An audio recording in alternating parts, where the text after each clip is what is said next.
Naomi House and Jack's Place are hospices for children and young people with life-limiting and life-threatening conditions. In this video, a brave family share their story with us.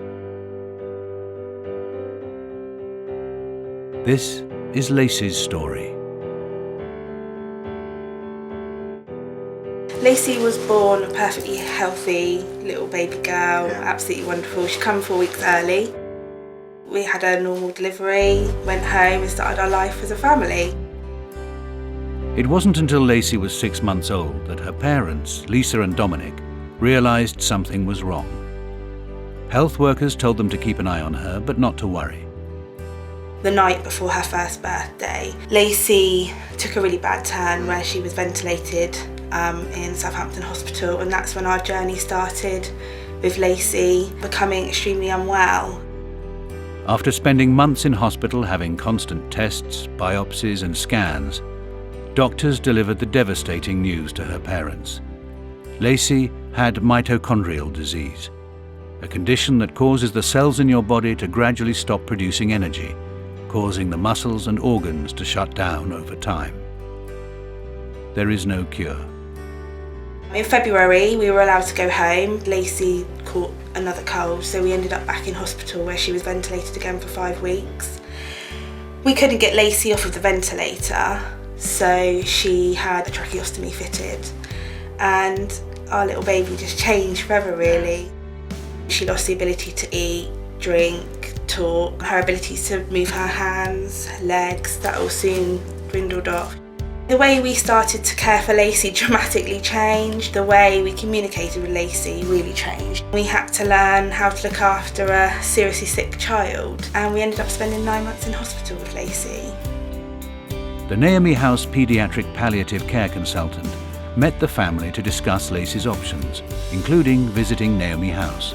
While it was a scary thought for them, the family's first impressions of the hospice were not what they'd expected at all. Everyone was enjoying themselves. Happy, You walked around and you see lots of poorly children. You don't know what any of them are here for. You don't know whether they're the same as what Lacey was. You walked around and you can see everyone was welcoming, everyone was willing to share everything. It was bright and colourful. It was something you knew straight away. It's sort of one of those things you walk in and think, this is where she needs to be.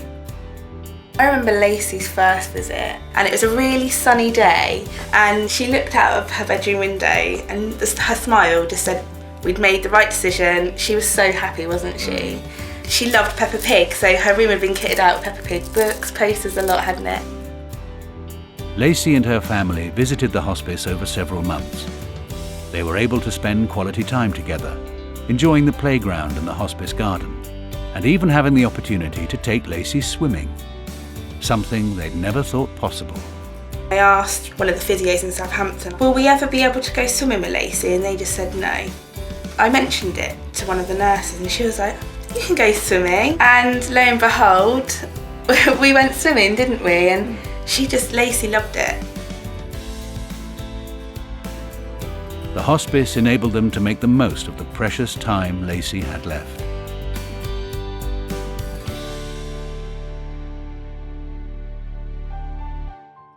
Then, one night at home, Lacey became very poorly. An ambulance was called and she was rushed to Southampton General Hospital, where she was admitted to the high dependency unit. They made it very, very clear that if Lacey ended up in PICU, the probability of her coming out would be unlikely. And I felt that as a parent, I wasn't prepared to put her through that. So I didn't want to see my baby hooked up and struggling. The doctors at Southampton felt there was nothing else they could do for Lacey. The decision was made to come here. We could always read her. You can see in her eyes that this was her time. This was saying her goodbyes to everyone, and it was the hardest thing you could ever go through. There's only so much I could expect of my little girl, and I think I took it that when would I say no for me? When would I want to stop? And that's when we made that decision, wasn't it? Yeah, and we had to make the final decision for her, but that's like we wouldn't want to suffer. We wouldn't see anyone suffer like that, and you can see she'd had enough. The mitochondrial disease had taken over. Lacey lost her fight to mitochondrial disease on Valentine's Day. Her family were able to visit her, and her parents stayed by her side in Naomi House's butterfly room for a week until they felt ready to say goodbye.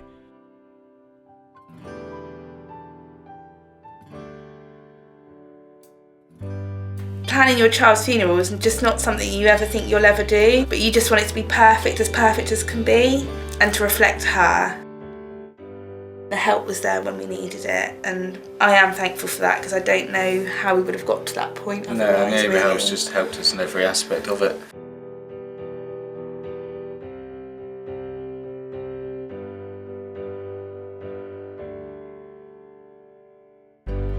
Lacey is now a big sister. Lisa and Dominic recently welcomed a healthy baby girl to the world, and she is completely free of mitochondrial disease. Naomi House continue to support Lisa, Dominic, and hundreds of families just like them every year. That's why we need your help. Find out how you can support Naomi House by visiting the website at www.naomihouse.org.uk. Thank you.